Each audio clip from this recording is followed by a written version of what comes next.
అధ్యాయము 2వ వచన భాగము. అయితే నా నామమందు భయభక్తులు గలవారు. చాలు, ఆ ఒక్క చిన్న మాట. ఈ మాటలో ఉండేటువంటి అంతరార్థాన్ని మనం చాలా జాగ్రత్తగా ఆలోచిస్తే, వాక్యాన్ని చాలా జాగ్రత్తగా పరిశీలించాలి. అయితే నా నామమందు భయభక్తులు గలవారు. అమ్మ పిల్లల్ని కాసేపు పట్టుకోండి, మాట్లాడేవాళ్ళు ఒక అర్థగంట సేపు వాక్యాన్ని. భక్తుడైనటువంటి మలాకి గారికి ప్రభు ఇచ్చినటువంటి వాక్య భాగం ఏమిటని అడిగితే, అయితే అంటే 66 పుస్తకాల్లో దగ్గరగా పాత గ్రంథంలో 39 పుస్తకాల్లో మలాకి గ్రంథం చాలా చివరి పుస్తకం. అంటే దానికి ముందు 38 పుస్తకాలు రాయబడ్డాయి. ఈ 38 పుస్తకాల్లో ఉండేటువంటి సారాంశం ఏమిటని అడిగితే, నా యందు ఎవడైతే భయభక్తులు కలిగి ఉంటాడో, దానికి ముందుగా చాలా మంది ప్రవక్తలు దేవుడు పెట్టాడు, దానికి ముందుగా న్యాయాధిపతులు పెట్టాడు, దానికి ముందుగా దేవుడి చేత ఎన్నుకోబడినటువంటి కొంతమంది మనుషులు పెట్టాడు.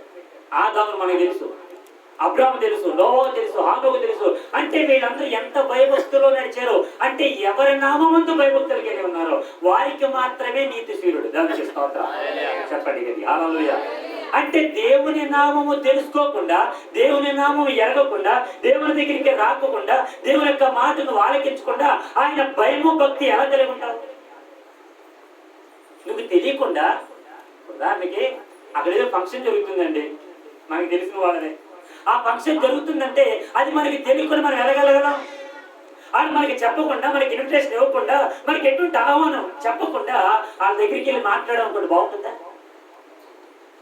38 పుస్తకాల్లో ప్రభు మనకి సారాంశం ఇచ్చాడు. ఏంటి ఆ సారాంశం అంటే, ఎవడైతే భయభక్తి కలిగి ఉంటాడో, ఎవరి యందు?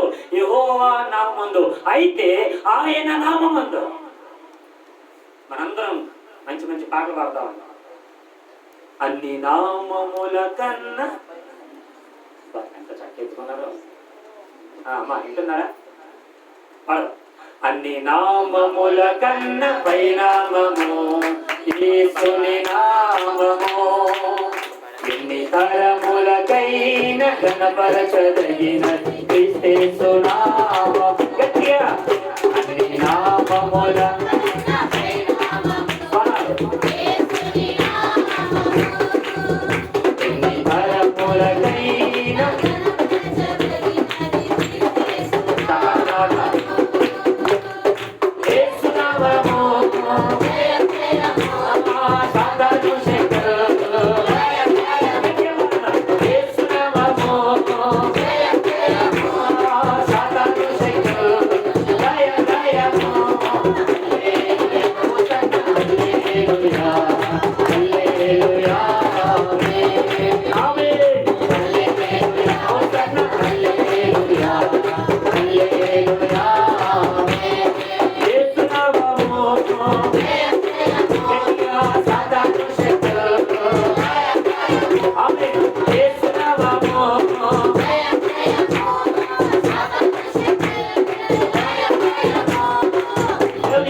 అంటే యేసు నామానికి తప్ప వేరే నామానికి జయం లేదా?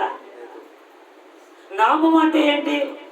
నిర్గమకాండం 3వ అధ్యాయంలో దేవాది దేవుడు మోషేని పిలిచినప్పుడు ఆయన కొండెక్కిన తర్వాత దేవుడు మోషేతో మాట్లాడుతూ ఉన్నాడు. మోషే, నా ప్రజల యొక్క సలుగు నేను విన్నాను, వారి మూలుగులు నేను విన్నాను, నాకు అర్థమైంది వారు ఎంత బాధలో ఉన్నారో, ఎంతగా బాధ అనిపిస్తున్నారో, ఎంత కుమిలిపోతున్నారో, ఎంత ఆవేదనలో ఉన్నారో. I can hear. నేను వాళ్ళ మాటలు విన్నాను. మరి ఏం చేయాలి ప్రభా, నన్ను ఎందుకు పిలిచావు అని అడిగితే, నేను నిన్ను వారి యుద్ధకు పంపుతున్నాను, పంపిన నేను వారిని విడిపించడానికి పంపిస్తాను, ఊరికినే కాదు. మోషేకి ఇచ్చిన డౌట్ వచ్చింది పాపం. మనకు చాలా డౌట్లు ఉంటాయి, రకరకాల డౌట్లు ఉన్నాయి. ఈ డౌట్లు మీరు ఎప్పుడైనా గమనించండి. ప్రతి దానికి ద్వితీయోపదేశ కాండంలో 29 వచనంలో రహస్యములు బయలుపరచుట యెహోవా వశము, మర్మములు బయలుపరచుట యెహోవా వశము. అంటే యెహోవా వశమైనటువంటి మర్మాలు మనుషులుగా నువ్వు తీసేసుకుంటే మరి ఆయన అయిపోవాలి అంతేనా? ఇప్పుడు బ్యాంక్ మేనేజర్ వాడి పని చేయాలి, నువ్వు బ్యాంక్ అకౌంట్ తీసుకోవాలనుకో నీ పని నువ్వు చేయాలి. అక్కడికి వెళ్ళిన తర్వాత సార్ మీరు సరిగ్గా చేయలేదు, నేను కూర్చుంటాను అక్కడ, మీరు రండి బయట కూర్చుంటాను సరిపోతా. ప్రభు ఏమన్నాడంటే నా రహస్యాలు ఏదైతే మర్మాలు ఉన్నాయో అవి తెలియపరచడం నా వశం, నా సొంత కార్యక్రమాలు కూడా మీరే చేసేస్తే మరి నేనెందుకు? ఎవడి పని ఆడు చేయాలి. ఎద్దు పని ఎద్దు చేయాలి, గాడిద పని గాడిద చేయాలి, మనుషుల పని మనుషు చేయాలి, దేవుడు పని ఆయన చేస్తాడు. దేవుడికి స్తోత్రం. మనం మన పనులు చేయకుండా ఆయన పని కూడా మనమే చేస్తాం అనుకో, పక్కోడి పని కూడా మనమే చేస్తున్నాం అనుకో, ఇక వాడు ఏమవుతాడు? అలాగే ఉంటాడు వాడు సోమరపోతలుగా. ఈ రోజున చాలా మంది సోమరపోతలుగా తేరడం గల కారణం వాడి పని వాడు చేయాల్సింది పోయి మిగతా వాడు చేస్తున్నాడు. ప్రభు మన సోమరపోతలుగా పంపల, మన పని ఏదైతే మనకు అప్పగించాడో ఆ బాధ్యత చేయడానికి పంపించాడు. దానికి స్తోత్రం చెప్పాలి. గట్టి హల్లెలూయా, గట్టిగా హల్లెలూయా. గమనించాలి, ఎప్పుడైతే దేవుడు మోషేని పిలిచాడో మోషే ఇచ్చిన డౌట్ వచ్చింది, ప్రభు నేను అక్కడికి వెళ్ళమన్నావు కదా, దగ్గర 40 సంవత్సరాలు గతించిపోయినాయి, మరి 40 సంవత్సరాల్లో నీ నామం ఏంటో నీ పేరేంటో అసలు ఏ దేవుడో వాడికి ఎరగరు కనుక నన్ను ఏం చెప్పమంటావు, ఏ దేవుడు పంపించాడని అడిగితే నేను ఎలా మాట్లాడమంటావు? I cannot speak with them, నేను వాడితో మాట్లాడాను, ఏదైనా ఉంటే నువ్వు మాట్లాడు ప్రభు అని. కానీ నీ పేరేంటని అడిగానే దేవుడు ఒక మంచి మాట చెప్పాడు, ఏంటంటే నేను ఉన్నవాడను అనువాడను. నేను ఎవరినే పైకి చూడాలి, ఎవరినొస్తున్నారు పైకి, నేను ఎవరిని గట్టిగా చెప్పాలి, నేను ఉన్నవాడను చెప్పాలి, నేను ఉన్నవాడను అంటే ప్రభు నువ్వు ఉన్నవాడు అనువాడు చెప్తే వాళ్ళు తెలుసుకుంటారా? వాళ్ళకి అర్థమవుతుందా? వాళ్ళు ఒప్పుకుంటారా? అంగీకరిస్తారా? నా మాట వింటారా? నాతో కలిసి వాగ్దానం చేయబడినట్టు కానాను దేశానికి రాగలరా ప్రభువా? ప్రభు అన్నాడు, ఆ ఒక్క మాట ఈ పూజారులు ఎక్కువ చేయకు. ఈ రోజున సంఘంలో మనం చేయాల్సిన పని మనం చేయకుండా కొంచెం ఇంకా ఎక్కువ చేస్తున్నాం. దాన్ని ఇంగ్లీష్లో అంటారు ఏంటంటే ఓవర్ యాక్షన్. సంఘంలో మన పని ఏదైతే ఉందో అది చెయ్యి, ఓవర్ యాక్టింగ్ ఎక్కువ వెళ్ళిపోవాలి. దానికి ప్రభు మనకి పాటలు పాడే అవకాశం ఇస్తే పాటలు పాడాలి, వాక్యం చెప్పని అవకాశం ఇస్తే వాక్యం చెప్తాం, సాక్ష్యం చెప్పని అవకాశం ఇస్తే సాక్ష్యం చెప్తాం, ఏది చేయమంటే అది చేద్దాం. ఆమె దేవునికి స్తోత్రం. అది మించి ఎక్కువ ఉంది. ఆమె దేవునికి స్తోత్రం. మన పొట్టకి ఎంత కావాలో అంతే తినాలి. అతిగా మించి తిన్నాం అనుకో చెప్పాలి నువ్వు సంపాదించినందుకు కూడా వెళ్ళిపోతుంది, హాస్పిటల్ పాలైపోతుంది. దేవునికి స్తోత్రం. అతిగా ఏది తినకూడదు, అతిగా ఏది వాగకూడదు, అతిగా ఏది చెప్పకూడదు దేవుని దగ్గర. ఈ మోషే అంటున్నాడు, ప్రభు నీ పేరేంటి? అయ్యా నేను ఉన్నవాడను అనువాడను, ఈ మాట చెప్పు. అయ్యో నిజంగా నమ్ముతారా? ఒప్పుకుంటారా? నా మాట వింటారా? నన్ను అంగీకరిస్తారా ప్రభు అని దగ్గరికి వెళ్తాయి. ఎందుకు ఈ మాటలు చెప్తున్నానంటే దేవుని నామం అంటే ఏంటి, ఆ నామములో ఉండేటువంటి ఉపయోగాలు ఏంటి, ఆ నామం వల్ల జరిగే కార్యాలేంటి, ఆ నామందు భయభక్తులు కలవారిగా ఉంటే ఖచ్చితంగా నీటి చూడరు పనిస్తారు మనకి.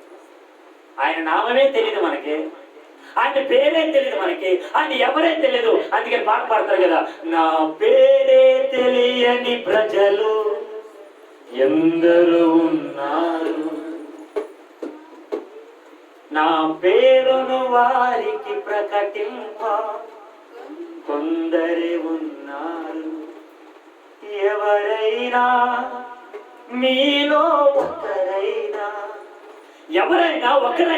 మీలో వెళ్ళి నా పేరు చెప్పండి, నేను ఎవరో చెప్పండి, నేను ఎటువంటి వాడో చెప్పండి, నా నామం ఎంతో గొప్పదో చెప్పండి. ఆయన పేరు చెప్పాం. ఉదాహరణకి ఒక పెద్ద మనిషి దగ్గరికి వెళ్ళామండి, ఆయన అలాగే చూస్తా ఉంటారు బయట చూడగానే, బాబు ఎవరమ్మా ఎందుకు వచ్చాను అనగానే పలానా రాజుగారు పంపించాను కానీ, బాబు రాజుగారు పంపించారా, బాబు కూర్చో టీ తాగుతావా కాదు తాగుతావా అంటే ఒక పెద్ద మనిషి దగ్గరికి వెళ్ళగానే మనం ఎవరో తెలియపోయేసరికి మన వెనకాల ఉన్నటువంటి ఒక పేరు చెప్పే చూసావా, ఆ పేరు చెప్పగానే ఆయన గడగడ ఒడిగిపోయి అమ్మ కూర్చుంటారు. అయ్యో రాజుగారు పంపించారా, అయ్యో ఒక ఫోన్ చేస్తే చాలు కదండి మీరు రావడం దేనికి అంటే ఈ లోకపరమైనటువంటి ఒక రాజుగారి పేరు చెప్తే అంత గడగడ ఒనిగిపోతుంటే మరి బలమైనటువంటి దేవుని యొక్క నామాన్ని ఆ పేరు ఉచ్చరించినప్పుడు మనలోనే భయం లేదు, మనలోనే భక్తి లేదు, మనలోనే ఒడిక లేదు. ఇక పక్కవాడు చెప్తే ఆడే ఒడుగుతాడు. అర్థమవుతుంది అనుకున్నాను అందరికి. దేవునికి స్తోత్రం. గట్టిగా హల్లెలూయా, గట్టిగా హల్లెలూయా. ఒక సందర్భాన్ని పరిశుద్ధ గ్రంథంలో నుంచి మీకు జ్ఞాపకం చేస్తాను. వారు ఎవరి దగ్గర వచ్చారు? వారికి న్యాయం జరిగిందా జరగలేదా? మరి ఆ నామం దగ్గర అంత న్యాయం జరిగితే మన దేవుని నామం దగ్గర మనకి న్యాయం జరుగుతుందా జరగదా? పరిశుద్ధ గ్రంథం నుంచి కొన్ని విషయాలు మనం జ్ఞాపకం చేద్దాం. చదవండి సామెతల గ్రంథం 18వ అధ్యాయం 10వ వచనం. త్వరగా ముగించుకుందాం. సామెతల గ్రంథం 18వ అధ్యాయం 10వ వచనం. యెహోవా నామము బలమైన దుర్గము. చాలు, మొదటి మాట చాలు. అందరూ చూడదా? యెహోవా నామము చెప్పండి. అందరు ఇక్కడ ఉన్నారా? 1 2 3. హలో. యెహోవా నామము గట్టిగా, యెహోవా నామము, యెహోవా నామము. అయితే నా నామమందు భయభక్తుల కలవాలకు మీకు. మలాకి భక్తుడేమో నా నామమందు, ఇదిగో దేవుని నామమందు ఎవరైతే భయభక్తులు కలిగి ఉంటారో వారికి నీతిస్తుడు ఉదయిస్తారని చెప్తే, ఇక్కడ సామెతల గ్రంథంలో సొలొమోను భక్తులు రచించినటువంటి ఈ గ్రంథంలో, పరిశుద్ధాత్మ ప్రేరణతో రాయబడిన ఈ గ్రంథంలో ఒక మాట మాట్లాడుతున్నాడు సొలొమోను భక్తుడు దేవుని యొక్క ప్రేరణతో. ఏంటా మాటలు అడిగితే, యెహోవా నామము బలమైన దుర్గం.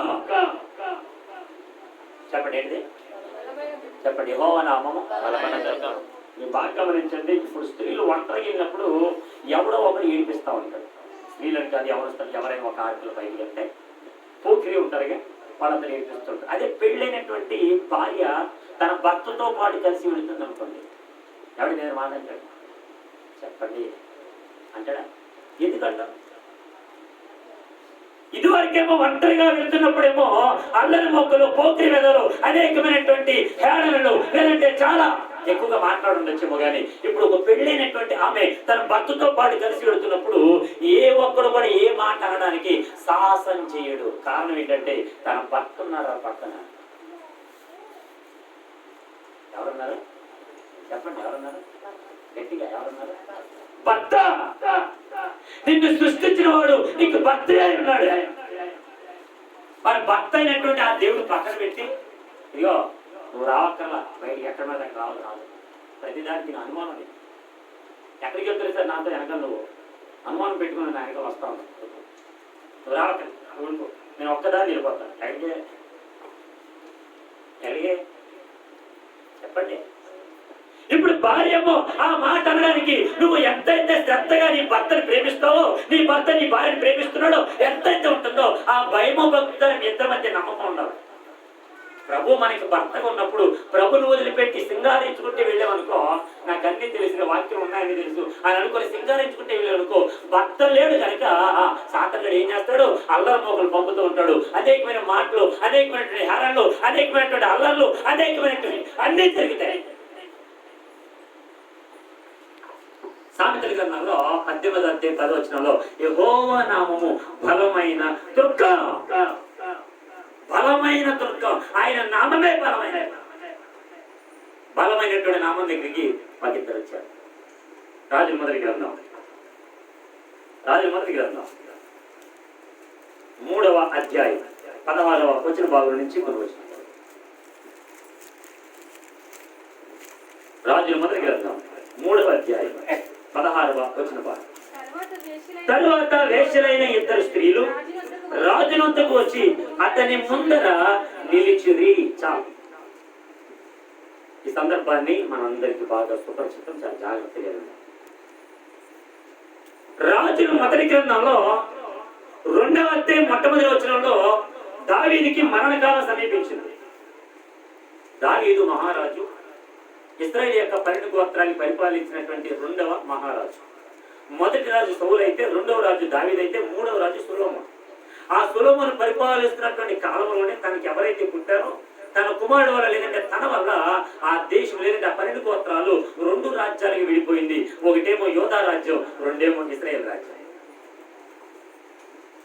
ఎప్పుడైతే దావీదుకి మరణకాలం సంభవించిందో ఆ సంభవించినటువంటి సమయాన్న తన కుమారునటువంటి సొలొమోను పిలిచి, అంతకుముందు ఎప్పుడు పిలిచోడు నాకు తెలీదు, అంతకుముందు దగ్గరగా కుమారుని ప్రేమించోడో నాకు తెలీదు, అంతకుముందు ఎంతగా పలకరించోడో నాకు తెలీదు, ఎంతగా దగ్గర తీసుకుని అత్తుకున్నాడో నాకు తెలీదు. కానీ మరణకాలం సమీపించినప్పుడు ఏదైతే బాధ్యతలు ఉన్నాయో, ఏదైతే రెస్పాన్సిబిలిటీస్ ఉన్నాయో దాన్ని తన కుమారుడికి అప్పగించి, నా దేవుడు ఏదైతే నాకు అప్పగించాడో అది నా కుమారుడికి అప్పగిద్దో అని కుమారుని పిలిచి మాట్లాడుతున్నమాట. నాయన, లోకులందరూ పోవలసిన మార్గమున నేను వెళుతున్నాను కనుక నువ్వేం చేయాలో తెలుసా? నేను ఏదైతే సంపాదించానో, నేను ఏదైతే కూడబెట్టానో, నేను ఏదైతే రాజ్యానికి గెలిచానో, నేను ఏదైతే ఇంత సంపాదించి పెట్టానో దానికి నూరంతలుగా నువ్వు ఎక్కువ సంపాదించాలి అని చెప్పాడా? ఏమన్నాడు? వినాలి వాక్య. ఏమన్నారు? మాట్లాడండమ్మా. ఏమన్నారు? వాక్యాన్ని చదువుతున్నారు కానీ అర్థం కావట్లేదు. దానికి స్తోత్రం. చదవని మాట ఏం చెప్పాడు చూద్దాం. 2వ అధ్యాయం 3వ వచనం.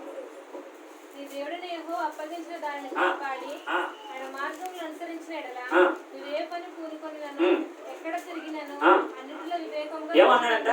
నీ దేవుడని యెహోవా అప్పగించిన దానిని కాపాడి ఆయన మార్గములను అనుసరించిన ఎడల నువ్వు ఏ పని కోలుకొనను.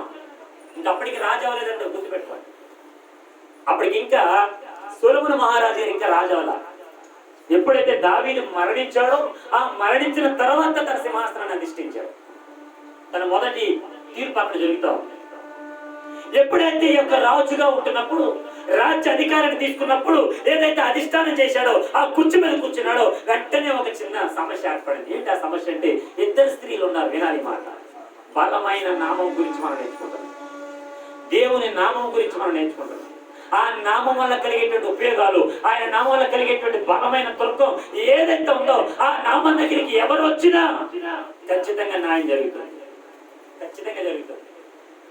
ఆయన దగ్గరికి వచ్చినటువంటి వాడు ఒట్టి చేతులతో వెళ్ళినట్టు ఎక్కడా లేదు. ఆమె పరిశుద్ధ గ్రంథం అంతట్లో లేదంటే మన జీవితాల్లో మనం ఒకసారి వెనక్కి వెళ్ళి మన జీవితాన్ని ఒకసారి మనం ఆలోచన చేసినప్పుడు ఆయన దగ్గరికి రాకముందు మన జీవితం ఎలా ఉంది, ఆ బలమైన తుర్కం దగ్గరికి వచ్చిన తర్వాత మన జీవితం ఇంకెంత ఫలించింది. ఒకవేళ శ్రమలు ఉండొచ్చు, ఇరుకులు ఉండొచ్చు, ఇబ్బందులు ఉండొచ్చు, అనేకమైనటువంటి శ్రోతలను మనం నలిగిపోవచ్చు, ఆయనను సువర్ణంగా మారుతున్నాం. ఆమె చెప్పాలి గట్టిగా. ఆమె గట్టిగా. ఆమె 2 స్త్రీలు వచ్చారు. 2 ఎవరంటే వేశ్యలు. చెప్పండి ఎవరమ్మా? కుమారి గారు విన్నారు. ఎవరంటే వేశ్యలు. 2 స్త్రీలు వచ్చి ఆ వేశ్య బ్రతుకుతున్నటువంటి ఈ స్త్రీలు రాజు దగ్గరికి వచ్చి నిలిచిరే. ఇంగ్లీష్ లో మాట ఉంటారు, వాళ్ళు నిలిచిరి. ఎక్కడ చెప్పండి? మాట్లాడేది అమ్మ. అడిగినప్పుడు సమాధానం టకటక రావాలి. వాళ్ళు కింద ఏమీ లేదు. ఓకే చెప్పండి ఎక్కడ? గట్టిగా గట్టిగా. ఎవరి దగ్గర చెప్పాలి కానీ ఎవరి దగ్గర? ఇప్పుడు మన యేసు ఎవరు? ఇదిగో నీ రాజు సాత్వికుడై భారవాకి పెళ్ళినటువంటి గాలి పిల్లని ఎక్కి నీ దగ్గరికి వస్తున్నాడు. ఆయన రాజు. ఎవరైనా మాట్లాడండమ్మా. ఎవరంటే? రాజా? నేనా? ఎవరా? వాళ్ళు రాలా, రాజు రాలా. యవనస్తులు ఇద్దరు ఏం చేస్తారంటే బయటికి వెళ్ళినప్పుడు అందరూ కలగట్టుకుని అంతా ఉంటారు.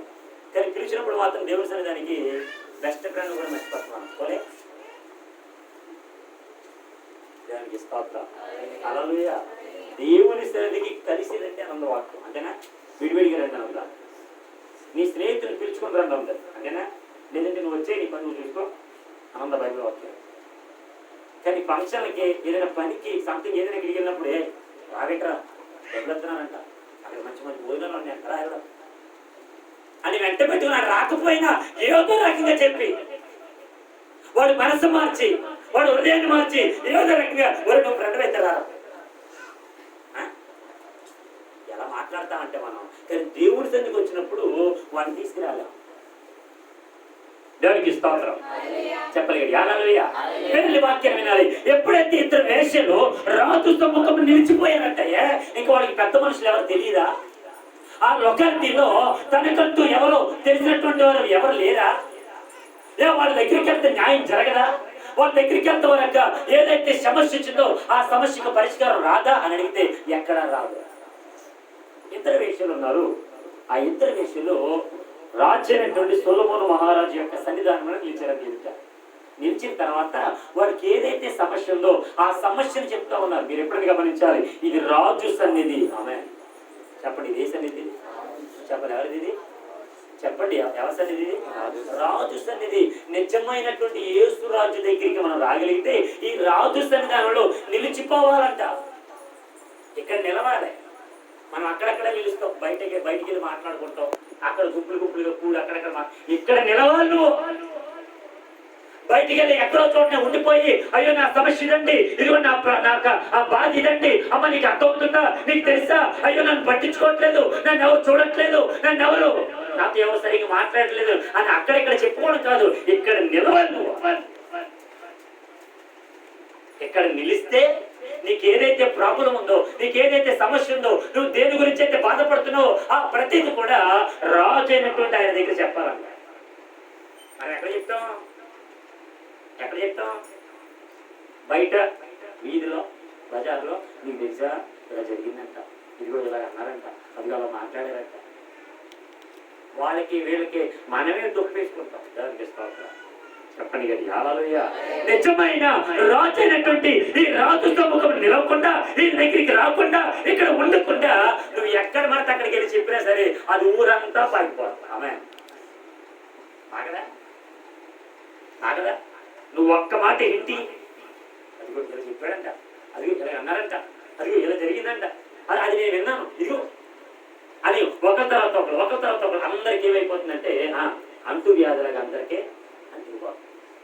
గమనించాలి, రాజు అయినటువంటి దేవుని సన్నిధానంలో నువ్వు నిలిచినప్పుడు ఆ కిందకున్న మాటలు ఉన్నాయి. వాడు నిలిచిన తర్వాత ఎవరిది ఏ ప్రాబ్లం ఉందో, వాడు ఏ సమస్యతో బాధపడుతున్నారో వాళ్ళిద్దరు కూడా పంచుకుంటున్నారంట. చదవన మాట త్వరగా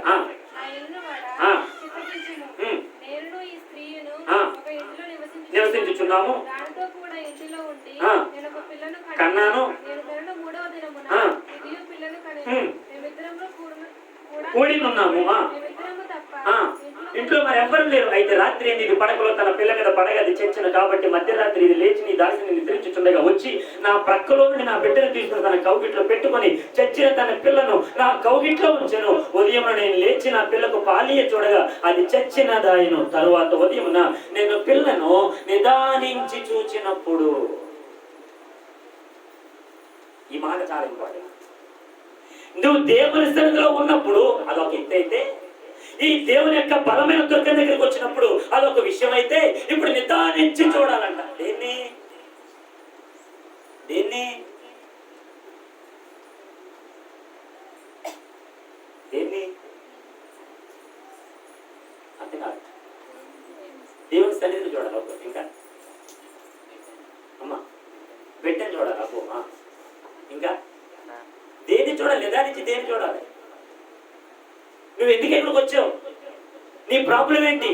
నీ సమస్య ఏంటి? నువ్వు ఏ సమస్యతో వచ్చావో ఆ సమస్యను నిదానించి చూచి నిన్ను చూచేటువంటి ఆ దేవుని చేతులను అప్పగించేవాడు ఉండాలి తప్ప ఆడవైపు చూసి అబ్బో వాళ్ళు ఉన్నారు, ఈరోజు మంచి డ్రెస్ చేసుకున్నారు, వీళ్ళు మంచిగా వండుకున్నారు అని వాళ్ళ వైపు వీళ్ళ వైపు చూడటం. కానీ ఇక్కడికి వచ్చిన తర్వాత ఆయన నిన్ను చూస్తున్నాడు. ఆయన నిన్ను నిదానించి చూస్తున్నప్పుడు నువ్వు ఆయన కూడా నిదానించి చూడాలి. ఆమె పెళ్లి చేసేటప్పుడు నిదానించి ఎదురు బదులు చూడకుండా అది సిగ్గుపడి నువ్వు తలకే కింద తెచ్చుకున్నావు అనుకో, దానివల్ల వచ్చేటువంటి బాధ జీవితాంతం పడాలి. ఎవరైనా ఖచ్చితంగా పడాలి.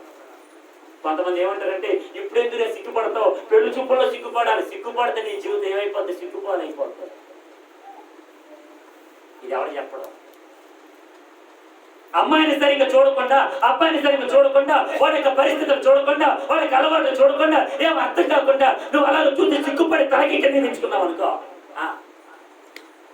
నీ రాజు ఎవరో, యేసురాజు ఎవరో నువ్వు పరిశుద్ధ గ్రంథం అంతా చదివితే ఆయన హృదయాంతరంగంలో ఏముందో నీకు అర్థం అవుతుంది. ఆయన అంటాడు కదా, నన్ను నిదానించి చూడండి. ఇశ్రాయేలు ప్రజలు తప్పు చేసినప్పుడు అనేక రకాలుగా మోషే ఎదుట, దేవుని ఎదుట అనేక రకాలుగా మాట్లాడుతున్నప్పుడు, సరుకున్నప్పుడు దేవుడు వారికి తాపకరమైన సర్పాలు పంపించాడు. ఆ తాపకరమైన సర్పాలు వారికి కలిసినప్పుడు వారందరూ కూడా చనిపోతూ ఉంటే దేవుడు మోషేతో మాట్లాడాడు, మోషే ఇదిగో ఒక ఇద్దరు సర్పాలు, దాన్ని ఎవడైతే నిదానించి చూస్తాడో వాడు మాత్రమే బ్రతుకుతాడు. నిదానించి చూడకపోతే బ్రతకడా? బ్రతకడు. నువ్వు దేవుని సన్నిధికి వచ్చిన తర్వాత నిదానించి ఆయన వాక్యానికి చెవియకపోతే, ఆయన వైపు చూడకపోతే నీ సమస్య తీరదా? తీరదు.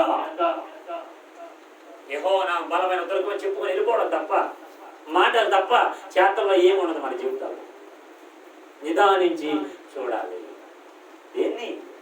నువ్వు ఎవరి దగ్గరికి వచ్చావో ఆయన చూడాలి. నిదానించి తాపకరమైన సర్పములు ఎప్పుడైతే వాళ్ళందరూ కరుస్తున్నప్పుడు వాళ్ళందరూ కూడా బాధపడి ఆ తాపాలతో అయ్యో అనేక రకాలైనటువంటి బాధలతో బాధపడుతున్నప్పుడు దేవుడు చెప్పిన మాట ప్రకారంగా ఒక ఇద్దరు సర్పాన్ని చేయగానే మోషే అయ్యో ఇదిగో ఇద్దరు సర్పాన్ని చూపించు. ఎవరైతే నిదానించి చూస్తాడో దేన్ని అమ్మా దేన్ని మాట్లాడండి ఎవరొస్తారు దేన్ని పాత నిబంధనలు మోషేకి నిలబెట్టినటువంటి ఆ ఇద్దరు సర్పాన్ని నిదానించి చూస్తే ఇశ్రాయేలు ప్రజలు బ్రతికితే నీ కొరకు నా కొరకు శిలువలో యాలాడాడు నా యేసు. ఆయన నిదానించి చూడు, ఆయన వాక్యం నిదానించి చదువు, ఖచ్చితంగా నీలో నాలో నీతి చూడకు ఉదయిస్తాడు. నిదానించి చూడకుండా నువ్వు నిలిస్తే నిదానించి చూస్తావు. ఇక్కడ నిలవదుగా నీ కాళ్ళు అక్కడ అటు వెళ్ళిపోవాలి, ఇటు వెళ్ళిపోవాలి, అటు తిరగాలి, ఇటు తిరగాలి, నీ కాళ్ళు సరిగ్గా ఉండదు. ఇది సరిగ్గా లేనప్పుడు నిదానించి ఎక్కడ చూస్తావు? అప్పుడు చూడండి, బాణాలు వేసేటప్పుడు నిదానించి చూస్తారు. గురి తప్పకూడదు. గురి తప్పిందనుకో ఎవడో ఒకటి తగిలేస్తే ఆయన నాశనం అయిపోతాడు. ఈరోజు మన నిదానంగా ఆయన చూడకపోతే నీ నా జీవితం బాగుపడదు.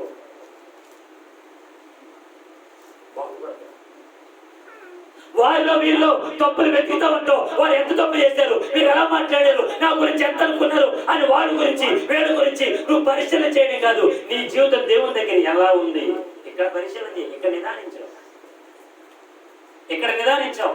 ఈ బైబిల్ పరిశుద్ధంగా చదువు, మీరు సరిగ్గా నిదానించి చూడవు, అందులో ఉన్న విషయాలు కైకొన్నావు. కానీ వాడేమనుకుంటున్నాడు, వీడేమనుకుంటున్నాడు, నన్ను ఎందుకలాగా అన్నారు అని వాళ్ళ దగ్గరికి వెళ్ళి వీళ్ళ దగ్గరికి వెళ్ళి వాడు గుట్టు బయట పెడితే నేను ఎంత పెద్దవాడినో, నేను ఎంత మంచివాడినో అని చెప్పుకోవడానికి గుట్టును బయటికి తెస్తా ఉంటారు కదా, ఎవరికి ఇస్తా ఉంటారు.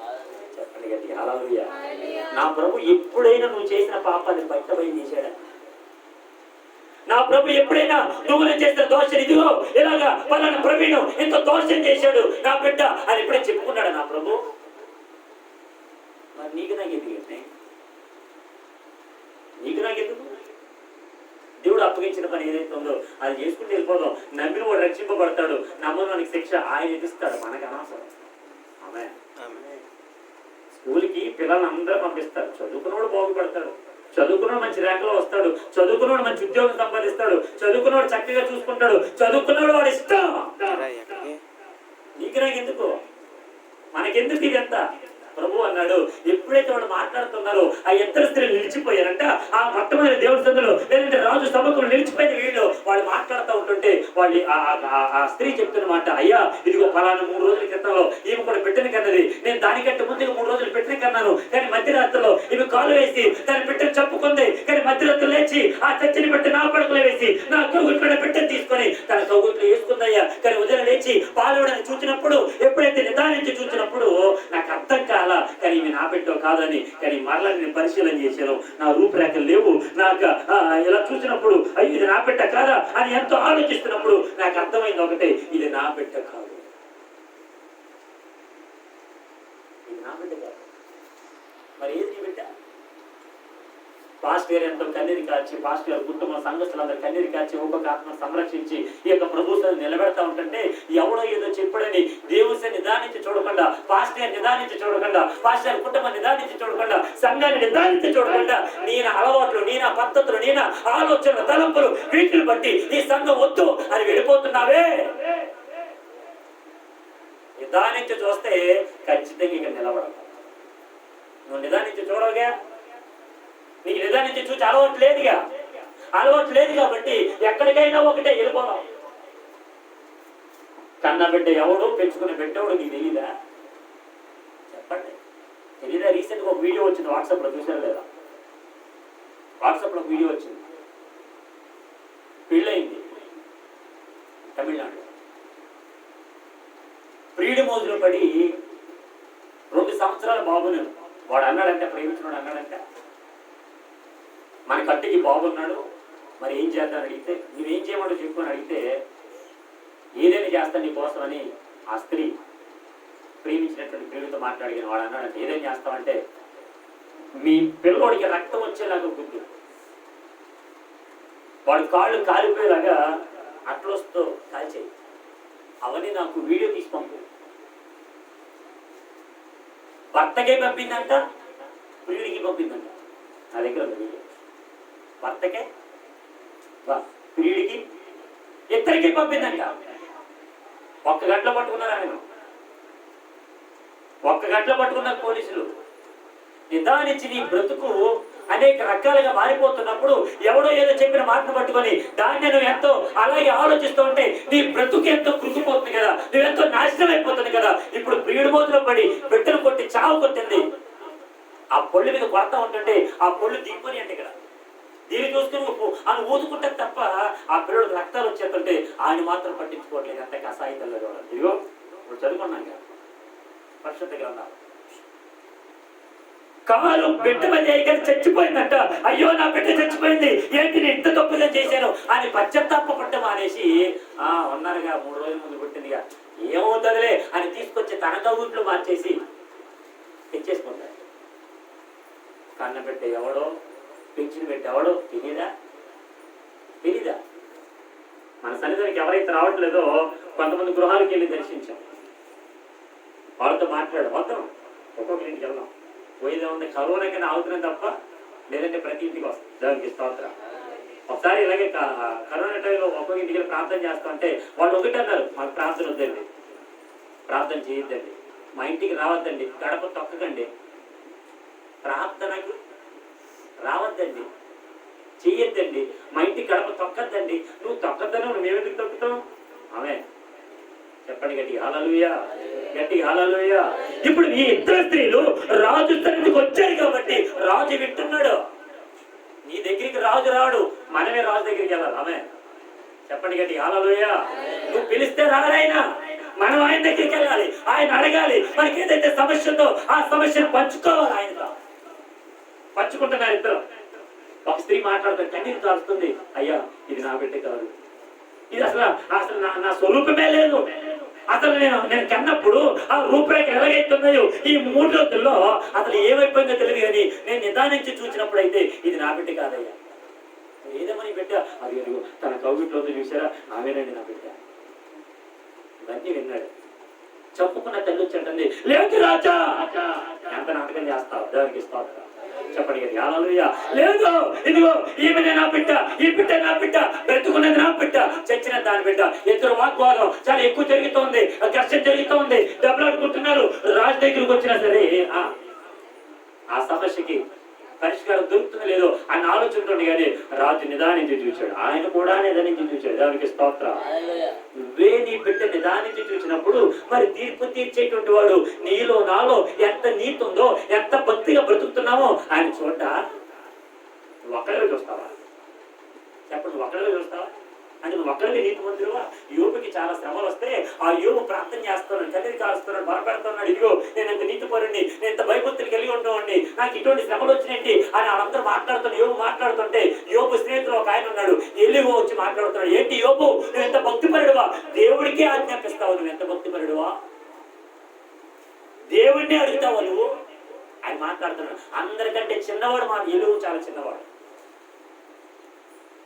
పరిశుద్ధ గ్రంథం చదివితే మనకు అర్థం అవుతుంది. దేవుడిని అనుమానిస్తావా? దేవుడు నీకు ఏదైతే ఇచ్చాడో అది తీసుకోవా? నీ భక్తి, నీ యొక్క ఆలోచన, నీ యొక్క యథార్థత ఆయనకి చెప్పాలా? ఆయనకి తెలియదా అని అడుగుతున్నానండి. తెలియదు. దానికి స్తోత్రం. అలాగే మనం చెప్పక్కర్లా మన భక్తి అంత ఆయనకి తెలుసు. ఆయనకి తెలుసు కాబట్టి ఆయన చూసుకుంటాడు. మనం చేయాల్సిన పని మనం చేద్దాం. దేవునికి స్తోత్రం. ఎప్పుడైతే ఇద్దరు స్త్రీలు గొడవాడుకుంటున్నారో, వాగ్వాదం జరుగుతుందో, ఘర్షణ జరుగుతుందో, వెంటనే రాజు చూచాడు, అయ్యా చిత్తం ఎవరిక్కడ రాజా చెప్పండి. రాజు చెప్పింది, నేనేమంటావు? ఇదిగో ఏమీ లేదు నాయన, నేను ఎక్కువ ఇలా ఆలోచించాను. చెప్పుకున్న బిడ్డ తల్లి ఏమంటుందంటే, ఆఫ్టర్ వీడు చిన్నాడు, వీడు అలా న్యాయం తిరుగుతారు చదువుతారా, అక్కడ నా మాట గెలుస్తుంది, నేను చెప్పింది వేదం, నేను చెప్పింది జరుగుతుంది అని అనుకొని మాటల గాలిని చేసి ఎలాగని బిడ్డను సంపాదించేసుకుందాం. ఆడెంత చిన్నోడు, వాళ్ళ నాన్నలాంటి ఆలోచనకి లేదు, వాళ్ళ నాన్నలాగా వీడి న్యాయం తీర్చలేడు, వాళ్ళ నాన్నలాగా వీడి మాట్లాడలేడు, వీడి వేస్ట్, నేనే గెలుస్తాను అని అనుకుందేమో మనసులో,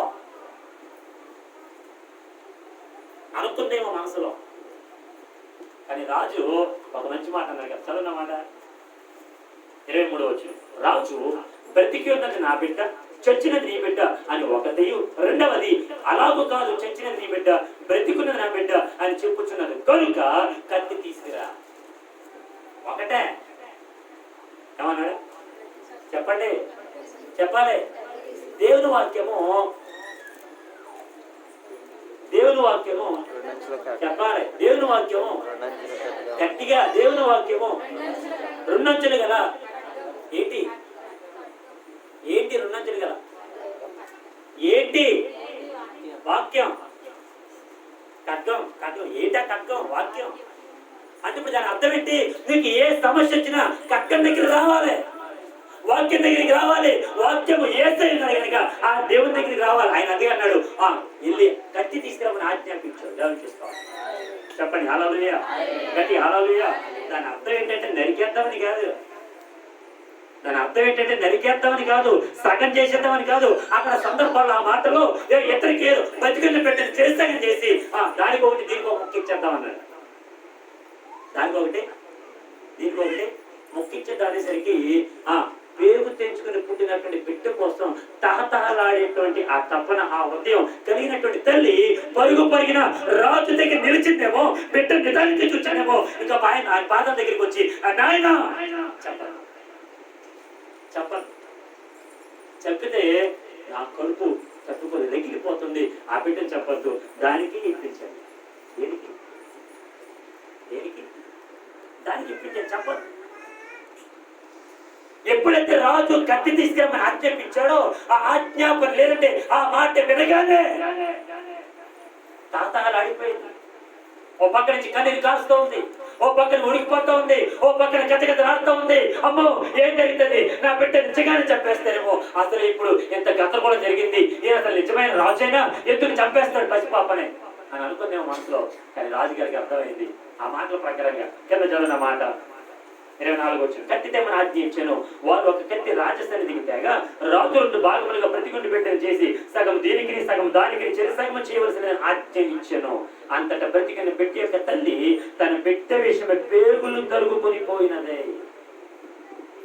పేగులు తరుగుకొని పోయినదే. కన్నా బిడ్డ కోసం అయితే పేగులు తరుగుకుపోతాయి. ఆమె చెప్పండి హల్లెలూయా. మరి ఈ సంఘంలో మరి ఎంతమంది, చాలా మంది వరకు రాలేదు. మరి మీకేమైనా పేగులు తగ్గిపోతున్నాయేమో? పేగులు అయ్యో మా వాళ్ళు రాలేదే, అయ్యో మన సంఘస్థులు రాలేదే, అయ్యో మన పిల్లలు రాలేదే, వాళ్ళ దగ్గరికి వెళ్ళి వాళ్ళతో మాట్లాడదాం అని పేగులు ఏమైనా తగ్గిపోతున్నాయి నాన్న? ఏదైతే సంఘటించారు కానీ వాళ్ళ దగ్గరికి పరిగెత్తుకుంటూ వెళ్ళిపోయి వాళ్ళతో మాట్లాడాలి, వాళ్ళతో చెప్పాలి, వాళ్ళతో పంచుకోవాలి, వాళ్ళతో ఏదో రకంగా ఈ విషయాలని పనిచేసుకోవాలి అని ఒక చిన్న విషయమే వెళ్ళిపోతావే, పంచుకుంటావే, అన్ని షేర్ చేస్తావే. మరి దేవుడి సన్నిధి మరి ఇదంతా ఫ్యామిలీగా, దేవుని కుటుంబం కదా, దేవుని యొక్క అవయవం కదా మనందరం. మరి ఒక్క అవయవం ఈ పేగులు తరుక్కుపోతుంది అంటే మరి నీలో నాలో ఆ రగిలిపేమ ఉందా? తరుక్కుపోతుందా? దీనికోసం తరుక్కుపోతుంది. దేనికోసం అంటే పాస్టర్ గారు నిన్నే అన్నారు తెలిసే నీకు అక్క అని దగ్గరికి వెళ్ళిపోయి ఆ చెవులు ఊదేస్తాం. పాస్టర్ గారు ఏమన్నా తెలిసారా నిన్నే పోలి నిన్న ఇలాగ అన్నారు, వాళ్ళ దగ్గరికి వెళ్ళి మాట్లాడతాం. అంటే వాళ్ళ దగ్గరికి వెళ్ళి వీళ్ళ దగ్గరికి వెళ్ళి దేవుని వాళ్ళకి ఏం చెప్పారో చెప్పడం అనేసి పాస్టర్ గారు పలాని నిన్ను అన్నారు, నిన్ను అలాగన్నారు అని చెప్పుకోవడం వల్ల ఈ కుటుంబం కాస్త ఏమైపోతుంది, గందరగోళం జరగట్లేదా? ఎప్పుడైనా గమనించు, ఈ సంఘం బాగుంటేనే నీ కుటుంబం బాగుంటుంది. సంఘం బాగుంటేనే కుటుంబం బాగుంటుంది. సంఘం బాగోకుండా నీ కుటుంబం బాగుండాలి. నా భార్య నా మాట వినాలి, నా భర్త నన్నే చూడాలి, నన్నే ప్రేమించాలి, నా పిల్లలు అయ్యో నా కోడళ్ళు అని అనుకుంటే మురిసిపోద్దు. సంఘాన్ని పాడు చేసిన వాడు దేవుడు వాడిని పాడు చేస్తాడు, ఖచ్చితంగా చేస్తాడు. సంఘాన్ని పాడు చేసి తిరుగుతున్నావేమో అటు ఇటు, సంఘాన్ని పాడు చేసి నేనేం చేయలేదులే అని విర్రవి వేసాలు వేలేస్తున్నావేమో, పేగులు తెరుక్కుపోతున్నాయంట. ఎవరికి చెప్పండి? చెప్పుకున్న తల్లేమో గర్వంగా చూస్తుంది. ఏం చేస్తాడు చూద్దాం, ఏం చేస్తాం చూద్దాం. కన్నీళ్ళు కార్చి వాళ్ళ కోసం పగలనక రాత్రనక కన్నీరు కార్చి వాక్యాన్ని చెప్పి వాళ్ళని ఎంతగానో మార్చి ప్రభుత్వాన్ని తీసుకొచ్చి బాప్తిసం ఇచ్చినటువంటి పాస్టర్ గారికి పేగులు తరుక్కుపోతాయి. కానీ తీసుకున్న వాడికి లేదంటే పెంచుకున్న వాడికి ఆ భాష చూద్దాలే, అది ఎప్పుడైనా నా దగ్గరికి రావాలి. వెళ్ళిపోయిన ఉంటారు ఈసారి సంఘస్థులు అనుకున్నది ఏంటంటే పాస్టర్ గారు ఎప్పటికైనా మాట్లాడే దగ్గరికి రావాలి. దేవుడు అంటున్నాడు, నేను మీ దగ్గరికి వచ్చినప్పుడు మీరు ప్రభు సన్నిధికి రావడానికి దేనికి? ఆమేన్ చెప్పండి హల్లెలూయా, గట్టిగా హల్లెలూయా. ఈ తల్లికేమో పేగులు తగ్గిపోతున్నాయంట.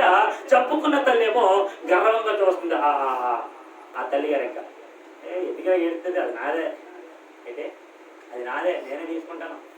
ఈ చిన్నోడు నీకేం తెలీదు అని అనుకుని మీసాల మీద ఓకే అలా మాట్లాడుతుందేమో, అలా అనుకుంటుందేమో. రాజు ఎప్పుడైనా మాట చెప్పాడు. నేను ముగిస్తున్నాను పిల్లరా, చదవనమాట. నాదైనను దానిదైనను కాకుండా రాజునొద్ద నా ఏడువారా బిడ్డను ఎంత మాత్రమును చంపక దానికి ఇప్పించమని మనవ చేయగా, ఆ రెండవ స్త్రీ అది నాదైనను దానిదైనను కాకుండా, నాదైనను దానిదైనను మనకే ఉండకూడదు, వాడికే ఉండకూడదు. ఏదో రకంగా సిద్ధంగా చేసాడు. బాబా నీ మాట బాగా నాకు నచ్చిందా అంటే, నా కుమారుడు అలుగు తెచ్చిపోయాడు, నా బిడ్డని అలా చంపుకున్నాను, దీన్ని పెట్టి పథకం. ఈ రోజున ప్రతి మనుషులు ఉండేటువంటి ఆలోచనలు, ప్రతి ఒక్క హృదయంతరంగాలు ఉండేటువంటి ఆలోచనలు. వాళ్ళు బాగుపడ్డాడు, వేస్ట్, ఆ పాడిపోయాడా, అప్పుడు ఎంత హ్యాపీయో, ఎంత సంతోషమో, ఎంత ఆనందమో హృదయంలో. ఆ తల్లి పేగులు దొరికిపోయినది బలమైనటువంటి నామమైనటువంటి, అయ్యో ఆ దావీదు మహారాజు ఏలాడు కదా, ఈయన ఎలా న్యాయం చేస్తాడు, నిజంగా న్యాయం చేస్తాడు లేదో నాకు ఏమైపోయినా పర్లేదు కానీ ఆ న్యాయకర్త అయినటువంటి రాజుల దగ్గరికి నేను వెళ్లాల్సిందే అని అనుకుని ఏడుస్తూ రాజు దగ్గరికి వచ్చిందేమో. ఇప్పుడు రాజ్యం కత్తి తెమ్మని కానీ మళ్ళీ ఇంకేడుస్తుందేమో, బిడ్డను శిరసని చేస్తామని కానీ ఇంకా కుక్క పెట్టి ఏడుస్తుందేమో. ఒకవేళ ఎంత ఏడ్చినా తనకు న్యాయం జరగట్లేదేమో కానీ కింద ఒక మాట ఉంది కదా, ఆ మాట చెప్తున్న మాట ఏంటంటే, ఆ రెండవ స్త్రీ మాట్లాడుతుంది, అది నాదైనను దానిదైనను కాకుండా చిరుసగము చేయమనెను. అందుకు రాజు బ్రతికున్న పెట్టని ఎంత మాత్రం చంపక మొదటి దానికి దాని తల్లి అదే అని తీర్పు తీర్చాడు. చివరి మాట 28వ వచనం. అంతటా ఇశ్రాయేలులందరూ రాజు తీర్చిన తీర్పును గురించి విని న్యాయము విచారించుట యందు రాజు దైవజ్ఞానము నొందినవాడని. ఇప్పుడు చెప్పండి, మనకి ఏదైనా సమస్య వస్తే పెద్దలకి దగ్గరికి వెళ్తాం చూడు. పెద్దలు అంటానే ఇద్దరు పెద్దలు. దైవ జ్ఞానము పొందినటువంటి వారి దగ్గరికి వెళ్ళాలి. దైవ జ్ఞానం పొందిన వారు ఎవరు? దైవ సేవకులు. వాళ్ళ దగ్గరికి రావాలి.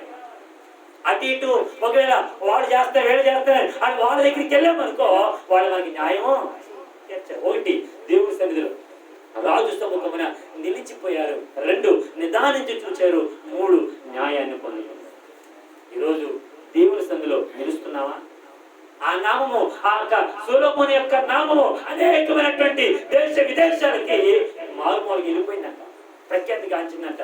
ఆ మాట ఉన్న షేబా దేశపురాణి అతని యొక్క ఔన్నత్యాన్ని గురించి విని ఆయనకు కొన్ని కానుకలు తీసుకొచ్చిందంట. ఇంత గొప్ప జ్ఞాని కలిగినటువంటి నీ మాటలు విన్న నీ సేవకులందరూ ధన్యులు. ఎవరంట? ఆయన మాటలు విన్న వాళ్ళందరూ కూడా ఎవరంట అక్కడ? మరి సొలొమోను యొక్క జ్ఞానంతో మాట్లాడుతున్నటువంటి మాటలు కానీ కానీ అక్కడ ఉన్న సేవకులందరూ ధన్యులైతే, మరి వాక్యాన్ని చదువుతున్న మనం ధన్యులు. అది మనకి అర్థం కావట్లేదు కాబట్టి ఆయన దగ్గర నిలలేకపోతున్నాం, ఆయన నిదానించి చూడలేకపోతున్నాం, న్యాయాన్ని పొందుకోలేని స్థితిలో ఉన్నాం. ఇక్కడ నిలిస్తే, ఆయన వాక్యం నిదానించి చదివితే, దాన్ని గైకొంటే న్యాయం ఖచ్చితంగా వస్తుంది మనకి బయట నుంచి. ఆమేన్. చెప్పండి గట్టిగా ఆమేన్. చెప్పండి గట్టిగా హల్లెలూయా, హల్లెలూయా. ఇప్పుడు చెప్పండి, ఆయన నామమందు అయితే నా నామమందు భయభక్తులు గలవారు మీకు నీతి సురుడు ఉదయించెను. తన కుమారుని పోగొట్టుకుందేమో అనుకుంది, కానీ తిరిగి సంపాదించుకుంది. ఎలాగా? నిలిచినప్పుడు, నిదానించి చూచినప్పుడు న్యాయాన్ని పొందుతుంది. మరి నీ నా జీవితాల్లో మన నిజమైనటువంటి నామమైనటువంటి ఆ బలమైన దుర్గం దగ్గరికి మనం రాగలిగితే ఖచ్చితంగా మనకి ఆయన న్యాయం తీరుస్తాడు. 1, మనం ఆయన సన్నిధిలో నిలిచిపోవాలి. 2, నిదానించి చదవాలి, నిదానించి చూడాలి. ఖచ్చితంగా ప్రభు మనకి న్యాయం చేస్తాడు. ప్రభు ఈ మాటలు మన ఇంటిలో ఫలింపచేయును గాక.